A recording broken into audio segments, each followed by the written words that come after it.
everyone, I'm Justina Paris and I welcome you all to today's news discussion.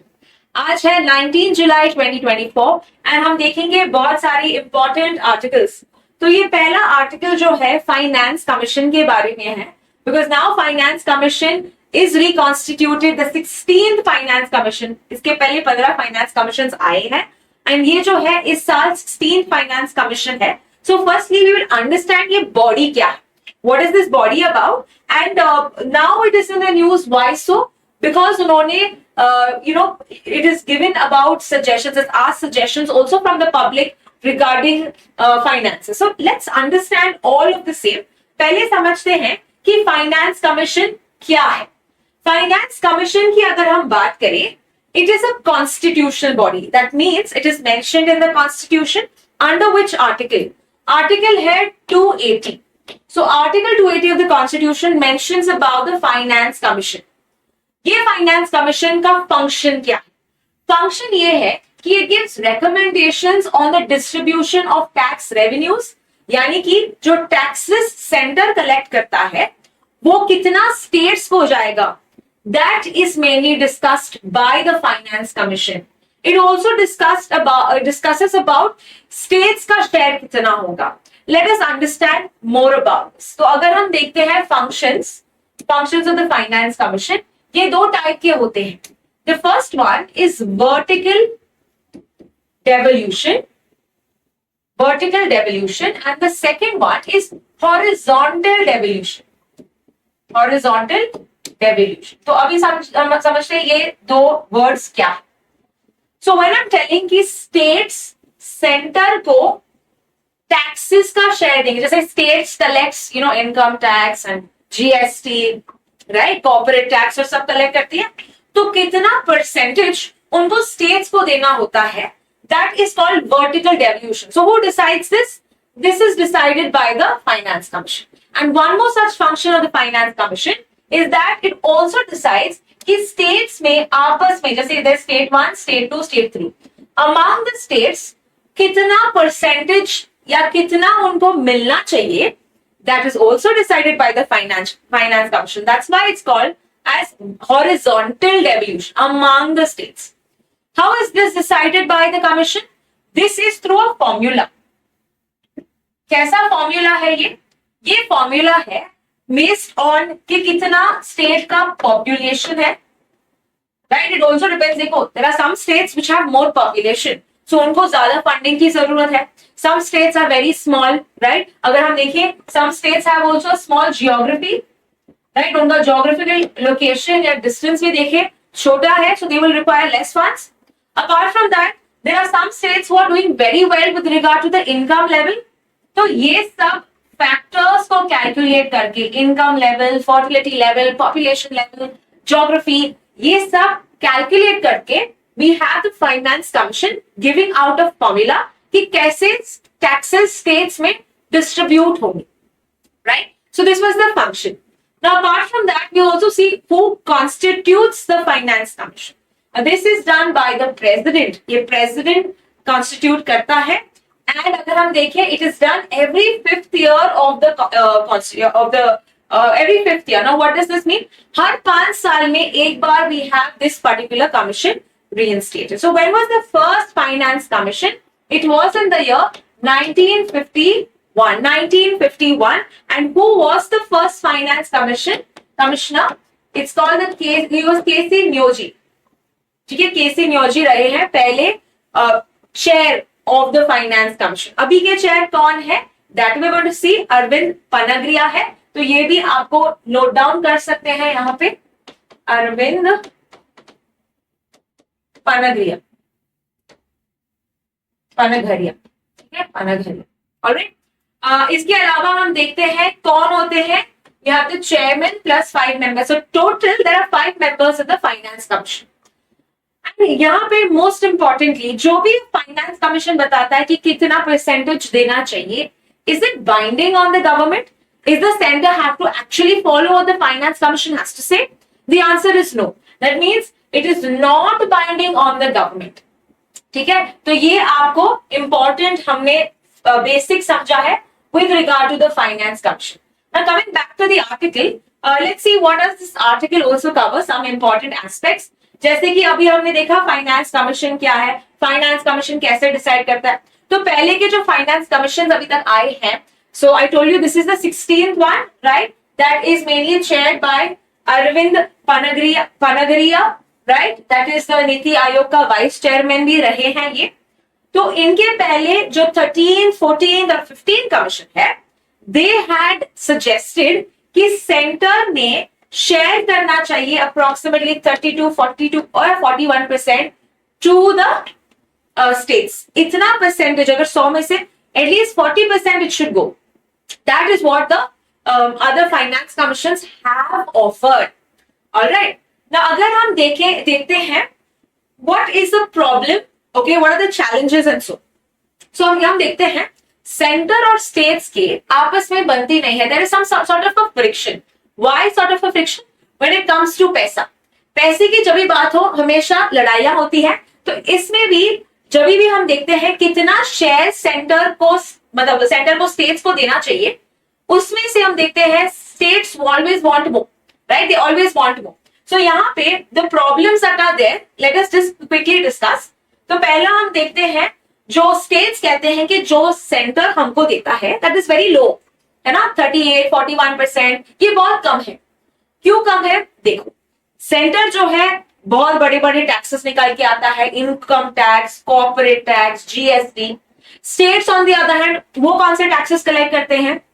Taxes that are not in the GST. For example fuel, right, petrol, या अगर हम देखें liquor. इसीलिए liquor का जो cost है, you must have heard कि every state has a different charge on the bottles, है ना? तो लिकर पे states taxes लगाती है. So if you see the major chunk of taxes कौन लगाता है, सेंटर या states? It is the center. And on the other hand states के पास ज्यादा रिस्पॉन्सिबिलिटी है, एजुकेशन का, हेल्थ का, रोड्स, ये सब स्टेट के पास ज्यादा रिस्पॉन्सिबिलिटीज है, लेकिन फंड्स कम है. So that is why we say there's a friction between the center and the states, right? इसके अलावा हम देखते हैं ये जो 41% पिछले फाइनेंस कमीशन यानी 15 finance commission talked about 41% centre को स्टेट्स को देना चाहिए, इतना chunk should be given to the states. But in reality अगर हम देखें अकॉर्डिंग टू एन एनालिस्ट, सिर्फ 38% ये गए हैं to the states. 41% should have gone, but 38% ideally have gone. So that is what is the problem. There are also some states who also have a problem with the finance commission, saying कि जो formula ये बताता है, told you this population and geography. So this formula is not fair for some states. For example, देखो तमिलनाडु की अगर हम बात करते हैं, if they say कि वो ₹1 टैक्सेस में देते हैं सेंटर को, उनको कितना मिलता है? उनको मिलते हैं 29 पैसे. इतना कम रकम उनको टैक्सेस के तौर पे वापस मिलते हैं as a fund to the state. On the other hand Bihar government, Bihar में पॉपुलेशन ज्यादा है, सो ऑब्वियसली फॉर्मूला की अगर हम बात करें, they will get more taxes from the centre. So it is said कि every ₹1 they give as tax, उनको मिलता है ₹7. Okay, because of the mainly the characteristics, the formula that the finance commission has decided on.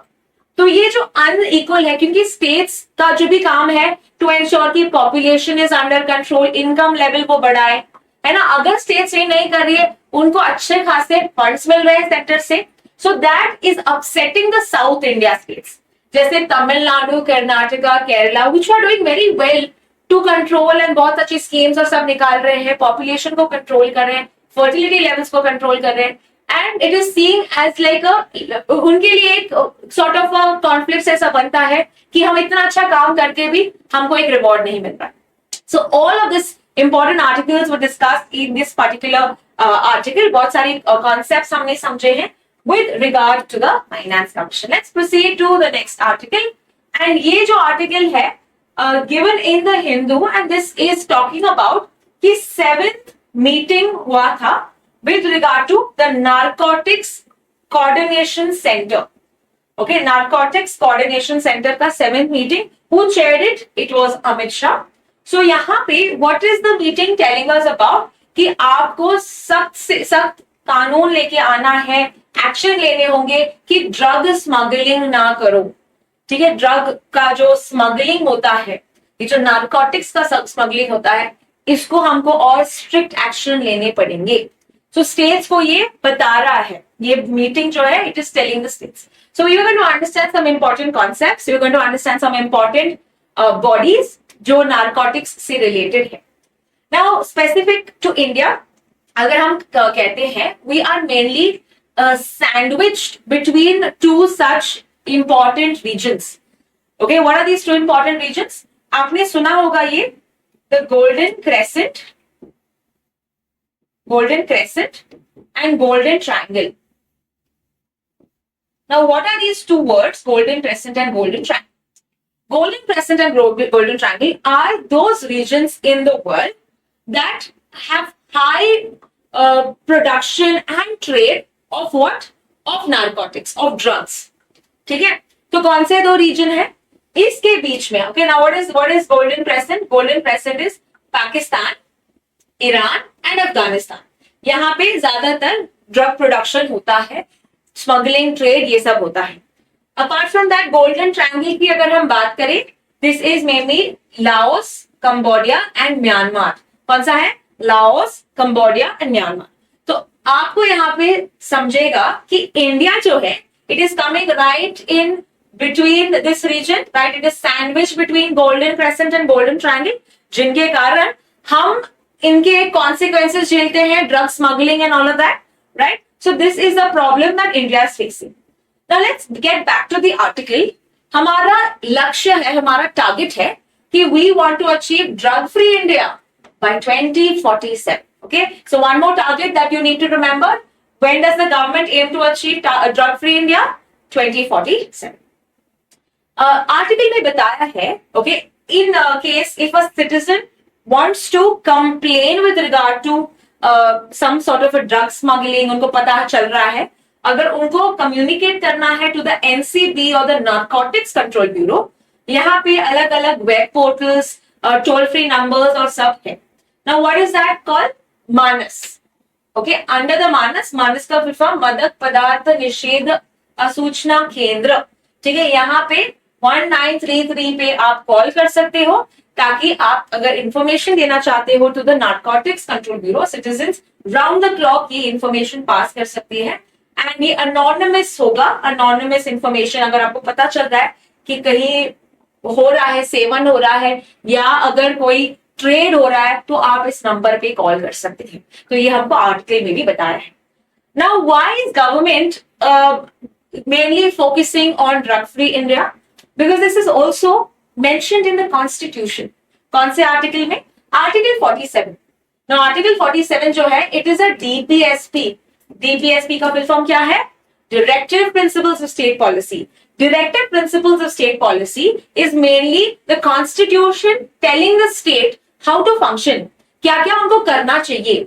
Okay, they should provide clean environment. They should ensure कि बच्चे पढ़ रहे हैं, education हो, workers को wages properly मिलना चाहिए। ये सब क्या कहता है? संविधान, Constitution is telling the state. तो यहाँ पे भी article 47 of the Indian constitution, which is a directive principle of state policy, ये बता रहा है कि state should take measures, okay, should endeavour to bring prohibition of consumption of intoxicating drugs, except अगर वो मेडिसिनल पर्पसेस के लिए use हो। So that is what the state government, what the government should do, mainly control और mainly prohibit the consumption of drugs. तो इनके ही वजह से we also see number of laws that are being brought by the government. What are these laws? Narcotics and Psychotropic Drugs, NDPS सुना होगा आपने, 1985 का act. ये एक्ट इस आर्टिकल के थ्रू आया है, because now the government, the constitution is telling the government to make laws. तो इसीलिए गवर्नमेंट या पार्लियामेंट ये लॉ भी लेके आई है। Let's understand also, जैसे मैंने मेंशन किया है about the narcotics control bureau, तो इसके बारे में कुछ जनरल इंफॉर्मेशन समझते हैं, राइट? सो यहाँ पे नारकोटिक्स कंट्रोल ब्यूरो की बात करें, it is mainly responsible with regard to drug law enforcement. अगर उनको पता चल रहा है कि स्मगलिंग हो रहा है, ड्रग स्मगलिंग, इलिसिट ट्रेड हो रहा है ड्रग्स का, तो ये जो narcotics control bureau, it takes action, it is the enforcement and intelligence agency. तो बहुत बार आपने सुना होगा एनसीबी जो है, it has been investigating any particular cases so with regard to drugs. ये कब फॉर्म हुई थी? 1986 में फॉर्म हुई थी। And under which act? So it's a statutory body because ये एक्ट के थ्रू फॉर्म हुई है। What is the name of the act? Narcotics drug and psychotropic substances, NDPS 1985। And it is also said कि the highest number of FIRs, first investigation report, FIR जो होते हैं, ये कौन से स्टेट में होते हैं for under this particular act, under narcotics drug के एक्ट में बहुत सारे केसेस कौन से स्टेट ऑफ इंडिया में ज्यादा होते हैं? पंजाब में, right? So therefore we remember if they ask you in this particular regard, remember Punjab जो है, यहाँ पे बहुत सारे, why so Punjab? Because smuggling होती है ड्रग्स की, है ना, इसीलिए यहाँ पे केसेस ज्यादा होते हैं, mainly because of the count, हमारे जो नेबर है वो हमको प्रोवाइड करते हैं, right? Anyway, getting back, what is the nodal ministry? The nodal ministry under which the NCB works, it is the Ministry of Home Affairs. Very important, remember. Okay. Now there is also one more body or one more center. This is called the Narco Coordination Center. इसकी ही 7th ministry meeting हुई जो अभी हमने discuss किया। Now what is the Narco Coordination Center? ये 2016 में बनी थी, so that coordination better हो among the center and the state. Center में से Ministry of Home Affairs and to the state regarding कि कैसे हम ड्रग स्मगलिंग को बंद कर सकते हैं, इलीगल ड्रग ट्रैफिकिंग को बंद कर सकते हैं। All of that is mainly discussed in these meetings. ठीक है, तो अभी 7th वाली मीटिंग चल रही है under the narco coordination centre. 2019 में इसका ओवरऑल किया था ताकि और भी सख्त बनाया था, और भी कोऑर्डिनेशन इंक्रीज करने के लिए, कोऑपरेशन इंक्रीज करने के लिए गवर्नमेंट ने मेजर्स उठाए हैं। So this was all with regard to the NCB and the national coordination centre. Let's proceed to the next article, again given in the Indian Express. तो यहाँ पे हम देखते हैं about a important topic which is of foreign tribunals. Okay, तो पहले समझते हैं कि फॉरेन ट्रिब्यूनल्स क्या होते हैं। We'll understand also what is this article talking about. This is not a new article. मतलब ये जो कॉन्सेप्ट या कॉन्टेक्स्ट है पुराना है। जुलाई 5 में क्या हुआ था? आसाम गवर्नमेंट ने पूछा और has asked the border wing of the state police, जो बॉर्डर रिलेटेड इश्यूज के लिए इंपॉर्टेंट जो विंग है। ओके, नाउ रिमेंबर ये जो बॉर्डर विंग है ये फॉर्म गया था 1962 में because of a program by the government. What was the program? The program was Pakistan infiltration of Pakistan, prevention of infiltration of Pakistani scheme, PIP scheme के through ये border wing of state police form की थी। Okay, why was this necessary? Mainly illegal migrants को रोकने के लिए, है ना, to ensure कि prevent करने के लिए ये illegal migrants from Pakistan, infiltrates from Pakistan. So why Pakistan? ये तो आसाम की बात कर रहे हैं। That is because we know 1960s में the Bangladesh that we talk about, it was not Bangladesh, right? It was East Pakistan, East and West Pakistan, right? तो इसीलिए ये नाम पड़ा। लेकिन 1974 में we call it it was made an independent organization, independent wing called as a border wing of the state police. तो border related aspects में ये particular body important है। तो अभी कॉन्टेक्स्ट यही है कि जो आसाम जो गवर्नमेंट है, आसाम की गवर्नमेंट ये कह रही है कि आप नॉन मुस्लिम यानी कि the Hindus and Sikhs and Jain, ये वाले केसेस जो है जो इलीगली आए हैं, एंटर किए हैं 2014 से पहले, right, you don't forward the case, not to forward the case to the foreign tribunals. तो यहाँ पे मेजर कॉन्सेप्ट जो आपको पढ़ना है is what do you mean by foreign tribunals. ठीक है, so let's proceed to understand foreign tribunal, some important basic facts and then we learn more about this article. ठीक है, तो फॉरेन ट्रिब्यूनल एक्ट की अगर हम बात करें, it was constituted under the foreign tribunal order 1964, foreign tribunal order 1964। So let's understand what is this particular thing. We have foreign tribunal act या foreign act of 19, दो एक्ट्स है। पहला act है फॉरेनर्स एक्ट, ठीक है, ये 1946 का है। ओके, और दूसरा है फॉरेन ट्रिब्यूनल ऑर्डर। ओके ये 1964 का है। Okay first one is foreigners act 1946 and दूसरा है foreign tribunal order 1964। So foreign tribunal जो है it was formed under the second one foreign tribunal order 1964। Now what is this talking about? यहाँ पे state governments के पास power होती है। स्टेट गवर्नमेंट्स में you have the district collector और district magistrate mainly to decide कि एक पर्सन इलीगली आया है या लीगली आया है। ठीक है, टू अंडरस्टैंड कि अगर कोई पर्सन है वो इलीगल आया है या इलीगली रह रहा है, ठीक है, ये कौन डिसाइड करेगा? हमारे फॉरेन ट्रिब्यूनल्स। सो इसके पहले ये एक्ट 1964 के पहले only the centre had the power to mainly decide कि कोई आया है वो इलीगली है या लीगली आया है।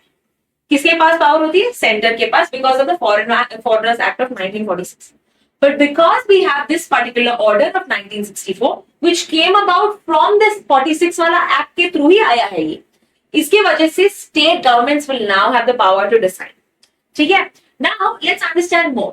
ये जो फॉरेन ट्रिब्यूनल्स है, ये जो ऑर्डर है, ये पूरे इंडिया के में अप्लाई होता है। It applies in the whole of India. But remember this very carefully, FTs जो है, फॉरेन ट्रिब्यूनल्स जो है, ये सिर्फ आसाम में पाए जाते हैं as of today. Alright, otherwise this order is applicable to everywhere. So but if you talk about in the southern states, that is not required to decide if the person is foreign tribunal और not. For them they will still do that, but they don't have a foreign tribunal. तो ये कैसे decide करते हैं? ये decide करते हैं foreign act के थ्रू। अगर इमेजिन कोई फॉरेनर पकड़ा भी गया, ठीक है, तो वो जो है मेनली फॉरेनर्स एक्ट 1946 के थ्रू होगा। लेकिन आसाम की अगर हम बात करें, it is mainly foreign tribunal के through, which is under the foreign tribunals order of 1964 के अंदर ये केसेस सुनते हैं।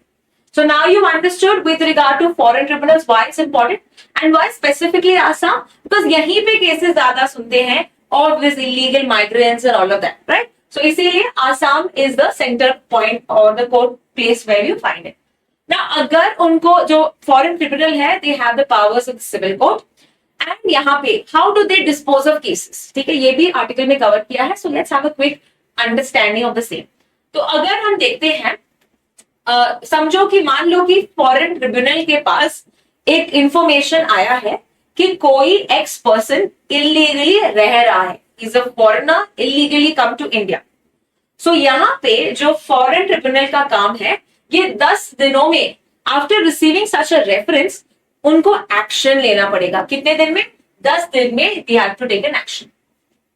ऑन द अदर हैंड 10 दिन में अगर मुझे मिला कि I am a foreigner, I have got the notice from the foreign tribunal कि आप illegally रह रहे हो, you have to prove, okay, that means the burden of proof जो है ये उनके पास नहीं है, ये मेरे पास है। मुझे प्रूव करना होगा कि मैं सिटीजन हूं यहाँ का, ठीक है। So the burden of proof is gone to the person and मुझे ये रिप्लाई करना होगा इस नोटिस को within a stipulated time of 10 days।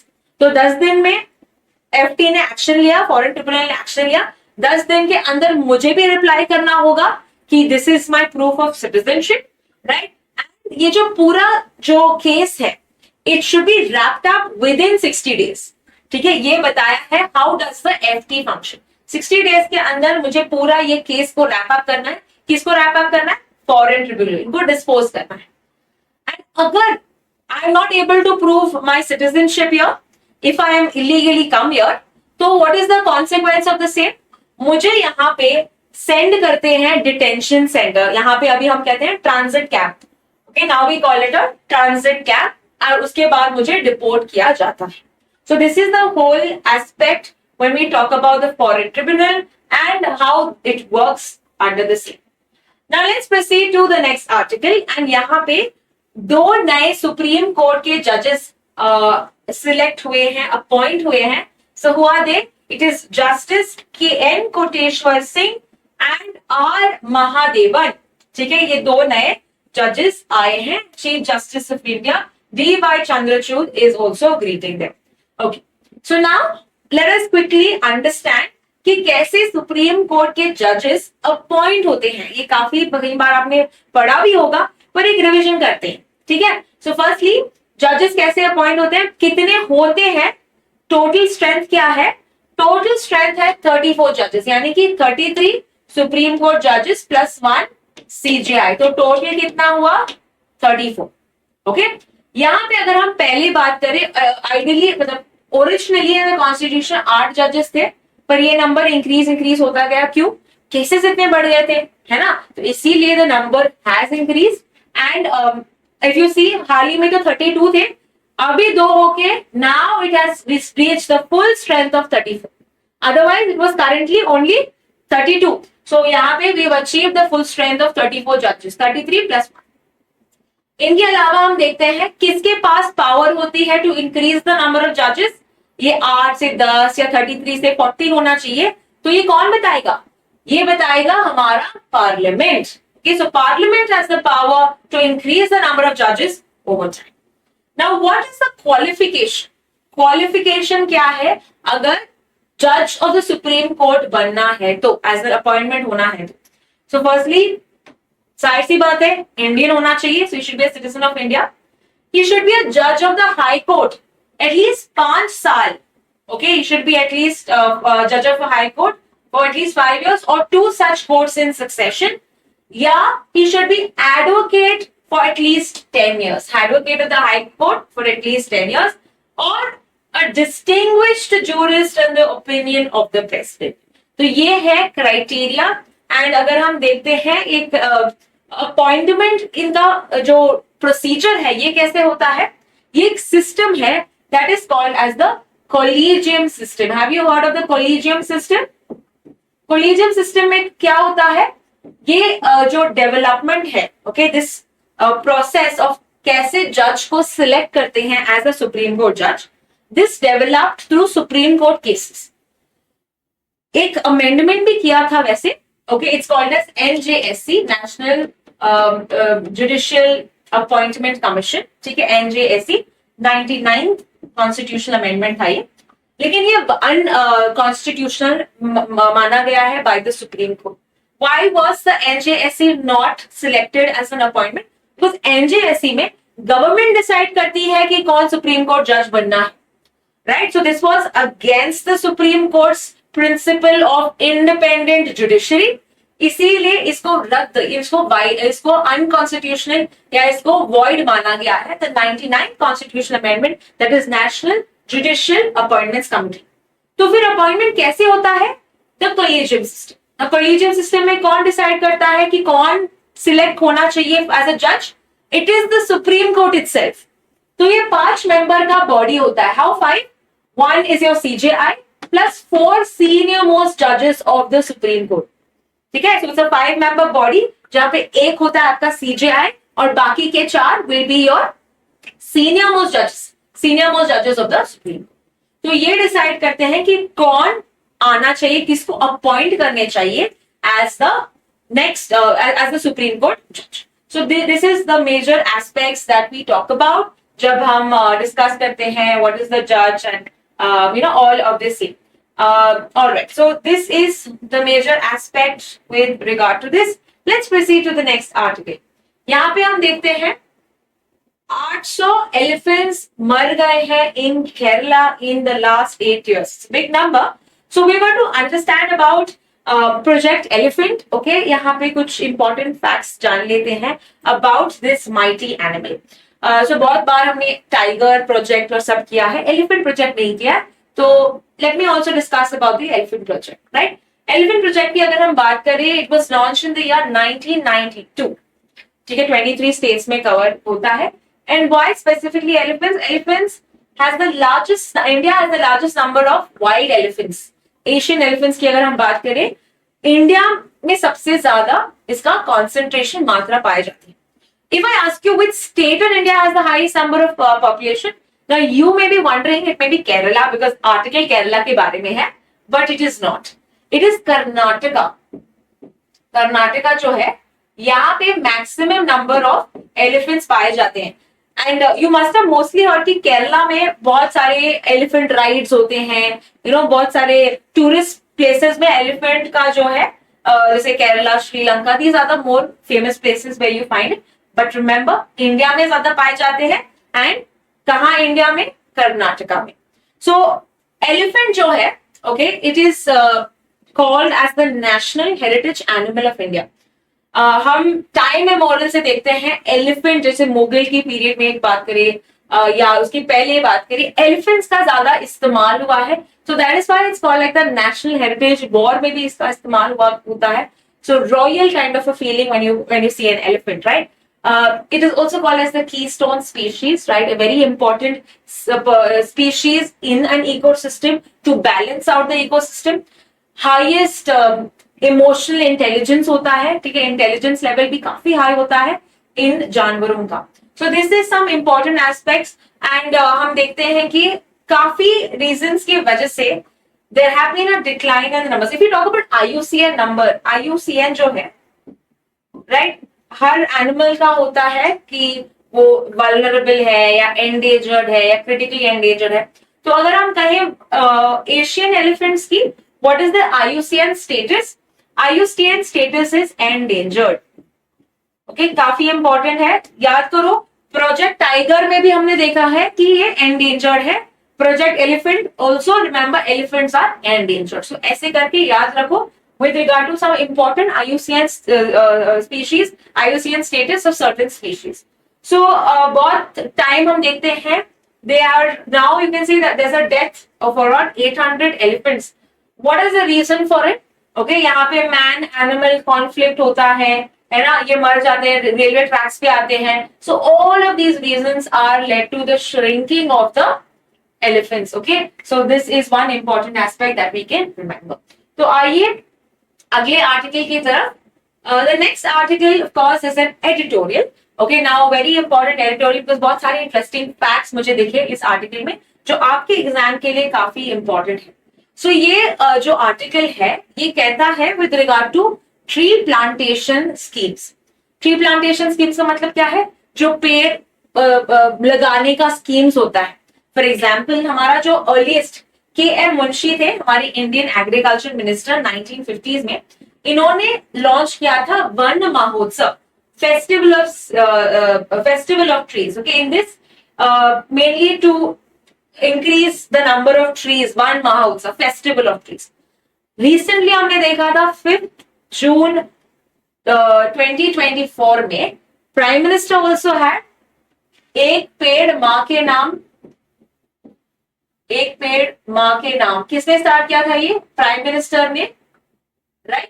So this was, उन्होंने पौधा लगाया था, पेड़ लगाया था, किसका? पीपल का. ओके, सो अगेन जो प्लांटेशन ड्राइव्स होते हैं they are very much wide spread, not only in India but also the world. तो यहाँ पे कुछ एग्जाम्पल्स दिए गए हैं, जैसे 1 ट्रिलियन प्रोजेक्ट. 1 ट्रिलियन प्रोजेक्ट ये वर्ल्ड इकोनॉमिक फोरम का है. Then there is Great Green Wall of China. ये चाइना ने सिस्टम या स्कीम स्टार्ट किया है टू इंक्रीज द, जैसे उनके पास ग्रेट ग्रीन वॉल है या ग्रेट वॉल है, ग्रेट वॉल ऑफ चाइना. अभी ये ग्रीन वॉल यानी कि पेड़ों का लाइन, ये भी स्टार्ट करेंगे. इसके अलावा 10 billion tree tsunami. Now who scheme is this? 10 billion tree tsunami इस पाकिस्तान का स्कीम. पाकिस्तान ने भी अपना स्कीम लगाया, यानी कि वो 10 बिलियन ट्रीज प्लांट करेंगे. वैसे ही जैसे हमने 1 ट्रिलियन प्रोजेक्ट का मतलब वही है कि world economic forum is saying कि अभी 1 ट्रिलियन ट्रीज ये प्लांट करेंगे.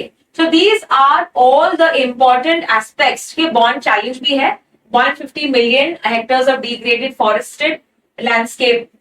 यहाँ पे इनको, ये इनका एम है कि वो इतना वापस से पेड़ पौधे लगाएंगे. सो यहाँ पे हमने क्या समझा? वी हैव अंडरस्टूड दैट हम प्लांटेशन स्कीम्स कर रहे हैं, टी प्लांटिंग स्कीम्स कर रहे हैं, इंडिया में भी कर रहे हैं, एक पेड़ माँ के नाम, and there is also Van Mahotsav. तो ये तो ठीक है, that is we are doing and it is good. But challenges है यहाँ पे, प्रॉब्लम्स है यहाँ पे. तो व्हाट आर द प्रॉब्लम्स? एक चैलेंज है कि हम जो पेड़ लगा रहे हैं that is affecting the local ecology. जैसे हम पेड़ लगा रहे हैं that is affecting the native species. कौन सा भी पेड़ लगा रहे हैं, ठीक है, तो जो सोच के नहीं लगा रहे. और ये जो हम इंट्रोड्यूस कर रहे हैं दीज एलियन स्पीशीज, ये इनफैक्ट अच्छा करने के कारण ये हार्म कर रहे हैं, बिकॉज ये ज्यादा रिसोर्सेज, ज्यादा पानी ले रहे हैं and all of that, and they are also inhabiting the growth of the other plant species. तो लोकल इकोलॉजी को मद्देनजर नहीं रख रहे हम जब ये हम प्लांटेशन ड्राइव्स करें, कैसे भी पेड़ लगा रहे। इनके अलावा हम देख रहे हैं कि कम्युनिटी का पार्टिसिपेशन नहीं हो रहा है। We are avoiding the community participation. We are just doing this in a top-down approach, not a bottom-up approach. Understood what's the meaning of top-down and bottom-up? यहाँ पे top-down का मतलब है सेंटर पुश कर रही है, ठीक है, बट जो लोकल जो ग्राम पंचायत है बॉटम से ये ऊपर नहीं आ रहा है। So that is another problem, community participation नहीं है। राइटर ये भी कहता है कि पोस्ट प्लांटेशन केयर नहीं है। पोस्ट प्लांटेशन केयर यानी कि एक बार तो आपने पेड़ लगाए हैं, पौधे लगाए, उसके बाद उसकी रखवाली करने वाला कोई नहीं है। उसको चेक करना कि पानी ठीक तरह से मिल रहा है क्या, क्या वो ठीक तरह से उग रहे हैं क्या, ये सब कोई you normally also prune trees, आप कट करते हो ट्रीज को ताकि वो अच्छे से ग्रो करे, ये भी नहीं हो रहा है। So all of these are the challenges if you talk about the problems with such drives. तो यही सब बताया है इस आर्टिकल के थ्रू। ऑलराइट, सो यहाँ पे हमने बहुत बार डिस्कस किया है what is the forest and the tree cover. Now you are going to write in the comment section what is the tree and the forest cover in India. We have discussed important key aspects from this particular article. Let's proceed to the next article, and this is with regard to a small article. Although ये controversial हो सकता है, but अगर हम कहें यहाँ के important words हम जान लेंगे। So यहाँ पे कांग्रेस डिमांड करती है minimum wage of 400 rupees. Now we will understand the basics. Basics समझते हैं कि ये minimum wage क्या है एंड लिविंग वेज भी है, तो लिविंग वेज क्या है ये भी समझते हैं, ठीक है ना। According to article 43, now remember this is also a DPSP. अभी मैंने एक्सप्लेन किया डीपीएसपी क्या है, what is now this. Now ये बताता है कि स्टेट को एंडेवर करना चाहिए टू एटलीस्ट बाय लेजिस्लेशन और बाय इकोनॉमिक ऑर्गेनाइजेशन कि सभी वर्कर्स को, एग्रीकल्चरल वर्कर्स, इंडस्ट्रियल वर्कर्स, इनको मिलने चाहिए living wage. Okay, so we are going to understand firstly, ये पहले मिनिमम वेज बताया है यहाँ पे, तो हम समझते हैं पहले मिनिमम वेज क्या है and second we will understand what is the living wage. So minimum wage की अगर हम बात करें, इट मेनली मीन्स कि एक लोएस्ट अमाउंट जो एक एम्प्लॉयर देता है टू द एम्प्लॉई। ओके, कौन सा wage, this is the lowest possible, okay, the lowest amount of remuneration, इसके बिलो नहीं जाना चाहिए, ठीक है, that is like the ceiling. ये लोएस्ट का मतलब क्या है, it is a ceiling. Alright, तो क्या हमारे पास एक मिनिमम वेज है? The minimum wage is there, that is called as a national minimum wage and that is mainly say कि 178 रुपीज। ओके, इनफैक्ट ये बहुत ही कम रेट है, 178 रुपीज पर डे। एक पैनल भी गठित की थी, सतपति पैनल, सतपति पैनल, इन्होंने रेकमेंड किया था कि 375 रुपीज पर डे होना चाहिए, ठीक है, पर इनका जो रिकमेंडेशन है ये गवर्नमेंट ने अडॉप्ट नहीं किया था। इनफैक्ट ये तो 778 है, ये भी कुछ स्टेट्स फॉलो नहीं कर रही है and it is very very low. Okay, now if you say minimum wage is mainly related to कि कितना आप का you can say with regard to कितना प्रोडक्टिविटी है एंड ऑल ऑफ दैट, से आपको बता रहा है कि आपको ये वेज तो देना ही होगा, दिस इज द मिनिमम, इसके बिलो मत जाओ। लेकिन लिविंग वेज जो है, now let's understand what is living wage. Living wage कहता है कितना आपको देना चाहिए to lead a better life, a decent life, जैसे ताकि मैं अफोर्ड कर सकूं घर, ओके, विद रिगार्ड टू कपड़े, with regard to food, water, so the amount that a person should have to lead और to live a better life, इसीलिए इसको कहते हैं living wage. So according to you which will be higher, living wage या minimum wage? Definite है कि living veg ज्यादा होगा, बिकॉज इट इज सेइंग कि कितना उसको मिलना चाहिए to lead a better life, तो ये हमेशा ज्यादा ही होगा, है ना। तो हमारा जो गवर्नमेंट है, it is planning to shift from a minimum wage to living wage by 2025। Okay, India ने प्लान क्या किया है, that it has set, it has kept a target कि वो अभी चेंज करेगी अपना जो फॉर्मेट है from minimum wage to living wage. So that is all with regard to today's article. बहुत सारे interesting articles हमने देखे थे, mostly given in the Indian Express. Don't forget to watch the 20 questions because यही जो articles हमने discuss किए वहीं से हम questions discuss करेंगे and you want to check कि आपको कितना समझा आज के newspaper से. Thank you so much.